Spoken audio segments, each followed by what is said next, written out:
Hello dear students, आज हम discuss करेंगे वेव लेंथ सिलेक्टर्स। ठीक है, वेव लेंथ सिलेक्टर्स।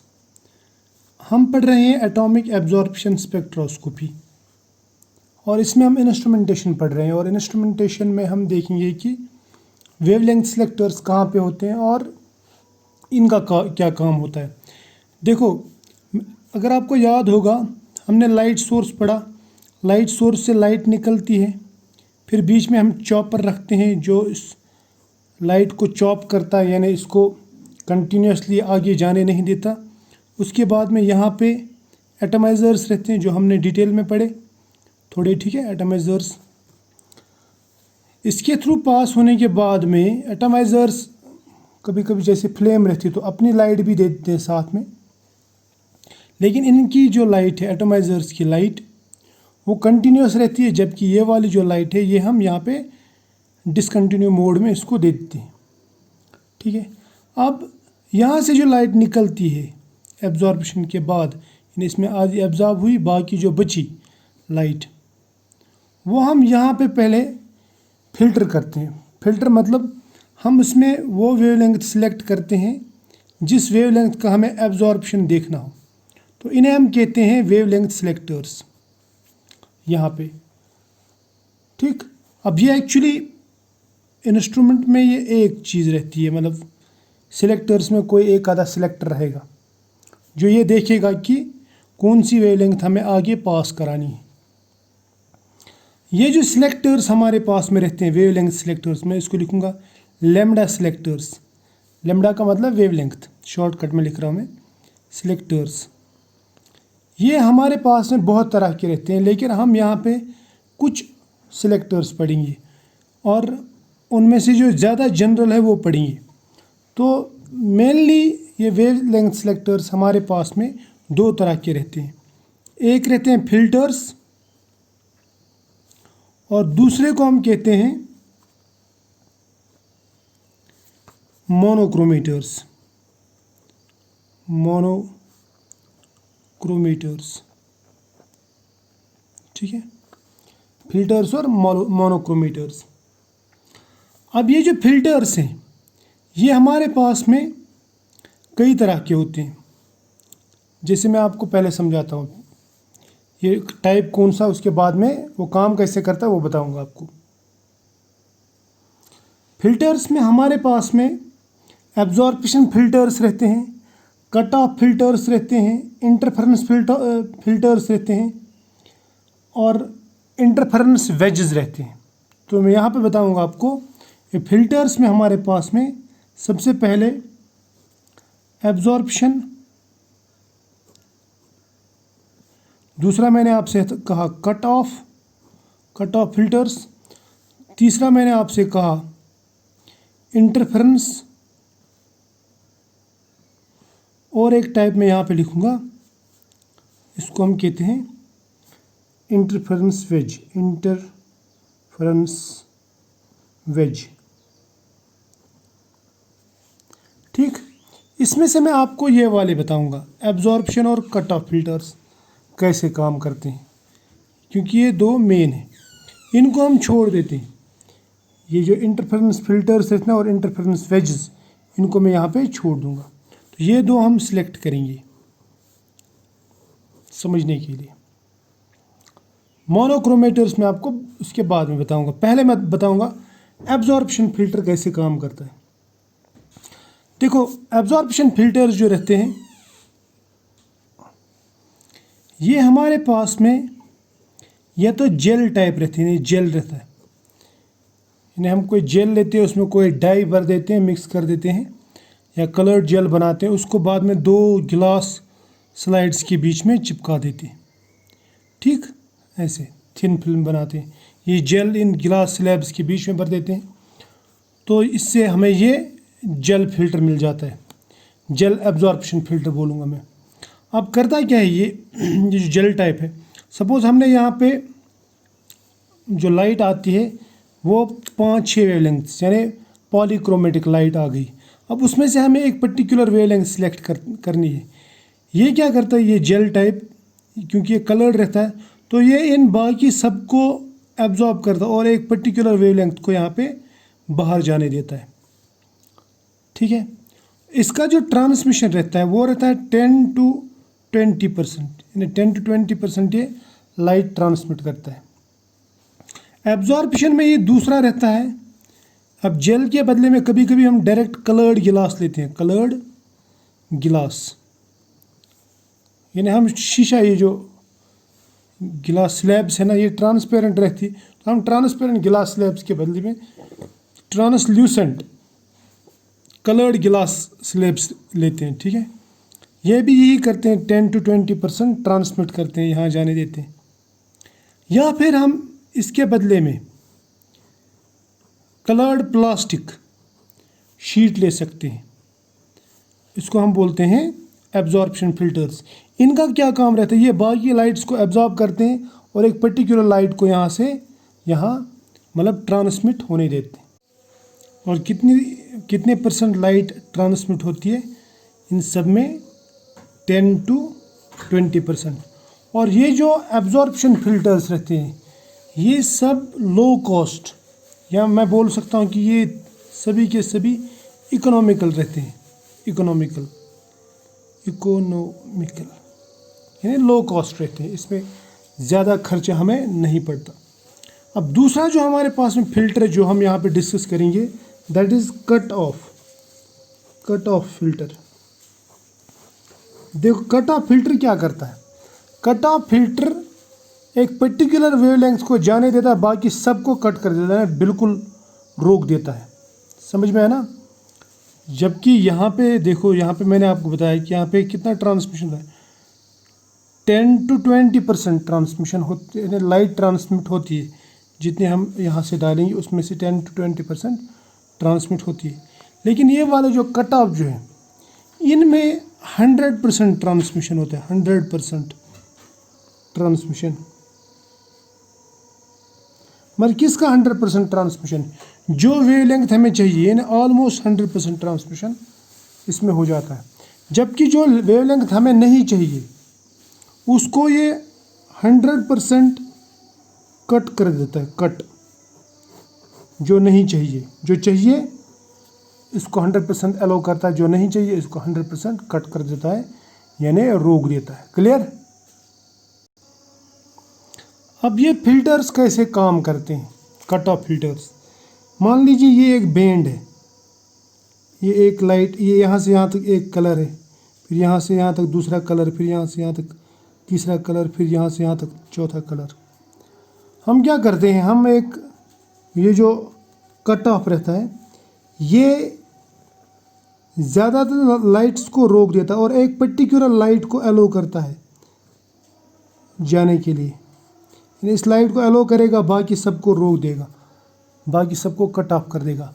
लेकिन ये यूजुअली यूज़ नहीं होता है, ये यूज़ होता है सिर्फ ये जो बैंड विड्थ है ना, बैंड विड्थ, ये लाइट बैंड है, लाइट बैंड, इसकी विड्थ कम करने के लिए। सपोज हमारे पास में एक लंबी बैंड है लाइट की, उसमें से हमें एक छोटा सा बैंड चाहिए, नैरो बैंड चाहिए, तो हम उसके लिए इस कट ऑफ फिल्टर को लगाते हैं।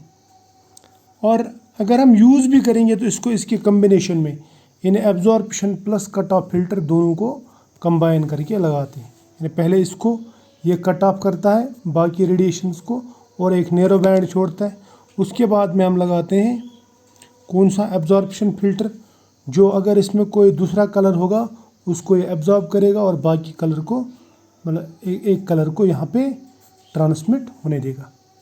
तो ये होगा फिल्टर्स, जो मैंने आपको बताया कि दो तरह के रहते हैं। इसमें एक कट ऑफ और दूसरा मैंने बताया आपको क्या बोलते हैं इसको, एब्जॉर्प्शन फिल्टर। अब तीसरा जो फिल्टर मैंने बताया आपको वो है इंटरफेरेंस फिल्टर। ये इंटरफेरेंस फिल्टर्स जो, ये तीसरे टाइप पे लिखूँ मैं यहाँ पे, इंटरफेरेंस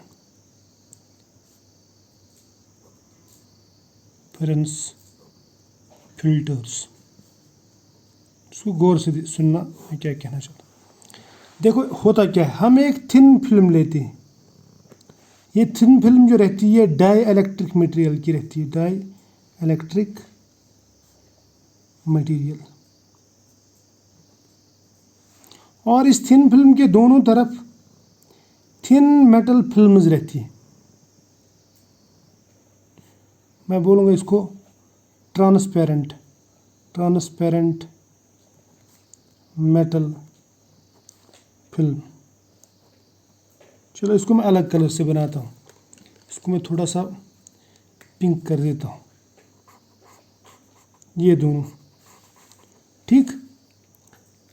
और इनको बाहर से हम बंद कर देते हैं गिलास स्लैब से, यहाँ से भी गिलास स्लैब और यहाँ से भी गिलास स्लैब। तो ये क्या है, ये है गिलास स्लैब। तो इनको बंद कर देते हैं, पैक कर देते हैं। So this dielectric thin dielectric material film is sandwiched between two transparent metal films, और जो फर्दर पैक की हुई है गिलास में से, गिलास स्लैब में। और ये जो काम करता है, ये काम करता है on the basis of interference. समझ में आया ना, जिसे हम पढ़ते हैं ना कंस्ट्रक्टिव इंटरफेरेंस, डिस्ट्रक्टिव इंटरफेरेंस, उस तरह का। मतलब अगर दो वेव्स की वेवलेंथ मैच हो रही है तो ये पॉजिटिव इंटरफेरेंस करेंगे, यानी इनका एम्पलीट्यूड बढ़ जाएगा और इसकी इंटेंसिटी बढ़ेगी, ये पास हो जाएंगे। अगर दो वेवलेंथ्स का इंटरफेरेंस मैच नहीं हो रहा, इसको डिस्ट्रक्टिव इंटरफेरेंस बोलते हैं। इन दोनों का क्रेस्ट और ट्रफ मैच हो रहा है ना, ये साथ साथ जा रहे हैं, जबकि ये दो वेव्स जो ना, इसका ट्रफ और इसका क्रस्ट मिल रहा है, इसका क्रस्ट और इसका ट्रफ मिल रहा है। तो इसका जो नेट रिजल्टेंट वेव होगा वो कुछ इस तरह होगी, यानी ज़ीरो की तरफ जाएगी, यानी उसकी इंटेंसिटी कम हो जाएगी। और ये जो इस तरह के अगर ये इंटरफेरेंस फिल्टर जो ना, इसमें क्या होता है, इसमें ज़्यादातर रेडिएशंस रिफ्लेक्ट होती है, या मैं बताऊंगा कि उनमें डिस्ट्रक्टिव इंटरफेरेंस होता है और ये वहीं पे ख़त्म हो जाती है। और बाकी जो है, बाकी रेडिएशन जिसमें पॉजिटिव इंटरफेरेंस होगा वो यहाँ जाएगा, यानी जो रिफ्लेक्ट नहीं होगी वो इधर जाएगी, इसके थ्रू पास होगी। तो इसको हम कहते हैं इंटरफेरेंस फिल्टर्स। क्लियर। इसमें याद रखना है आपको कि ये जो thickness of dielectric material and transparent film, ये जो मेटल फिल्म है, इनका जो रेशो रहता है वो बहुत बड़ा रोल प्ले करता है, यानी उसका इफ़ेक्ट इसकी ट्रांसमिटेंस पे होता है कि कितनी, कौन सी लाइट इधर जाएगी और कौन सी नहीं जाएगी और कितनी जाएगी। इस इंटरफेरेंस फिल्टर से हमें एक नैरो बीम ऑफ लाइट मिल सकती है, वो भी एक पर्टिकुलर वेवलेंथ की। तो यहाँ तक तो समझ में आया। अब हम नेक्स्ट डिस्कस करते हैं मोनोक्रोमेटर्स, जो बहुत ही इम्पॉर्टेंट है, ठीक है। मोनोक्रोमेटर एक्चुअली एक पूरे सेटअप का नाम है। ये एक्चुअली एक बक्स रहता है, मैं मोनोक्रोमेटर लिखूंगा यहाँ पे, मोनोक्रोमेटर्स में कैसा एक बॉक्स रहता है जो बिल्कुल डार्क है, डार्क बॉक्स। इसकी एक तरफ एक एंट्रेंस स्लिट रहती है, ये एंट्रेंस है जहाँ से लाइट एंटर होती है, और यहाँ पे एक एग्जिट स्लिट रहती है, यहाँ पे दूसरा स्लिट, यानी यहाँ पे एक सुराख है, यहाँ पे दूसरा सुराख। यहाँ से एंटर होती है लाइट, यहाँ से एग्जिट होती है लाइट, एग्जिट स्लिट बोल सकते हैं इसको। समझ में आया।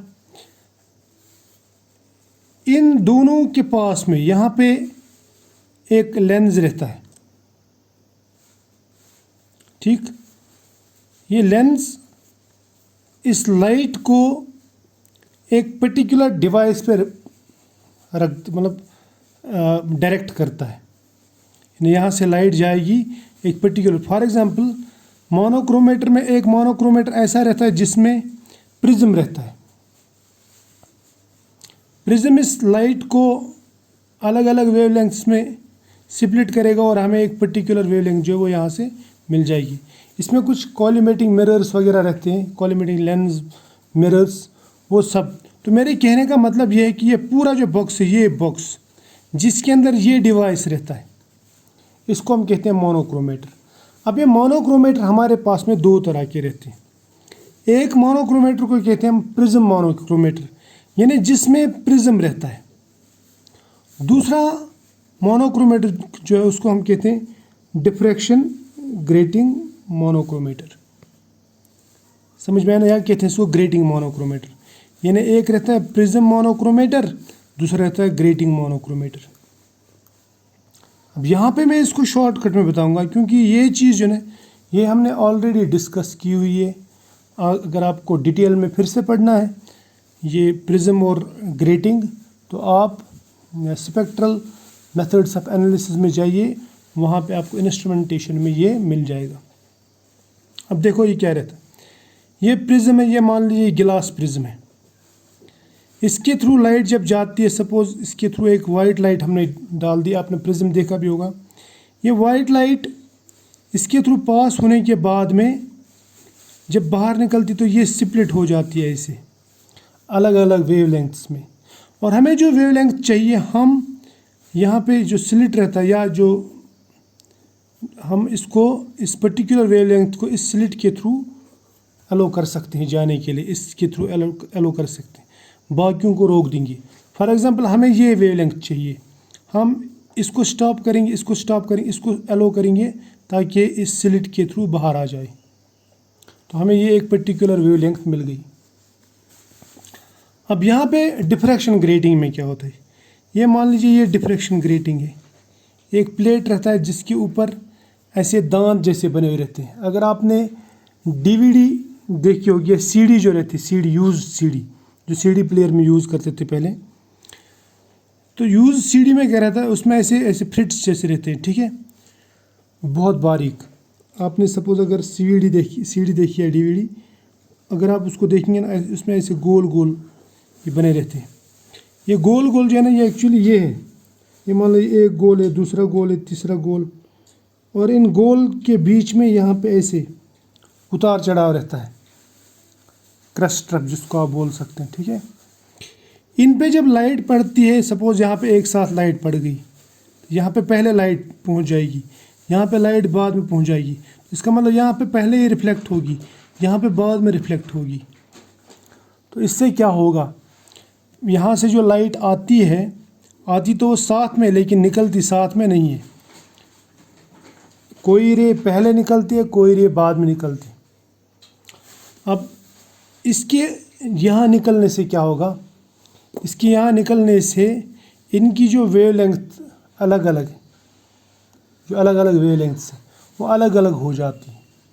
समझ में आया ना। तो इससे हम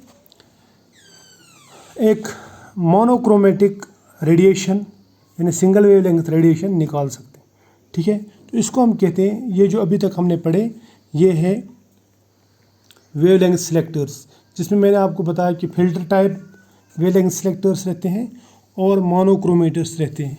फिल्टर में हमने पढ़े कौन कौन सा, उसमें पढ़ा था हमने एब्जॉर्प्शन, कट ऑफ और इंटरफेरेंस।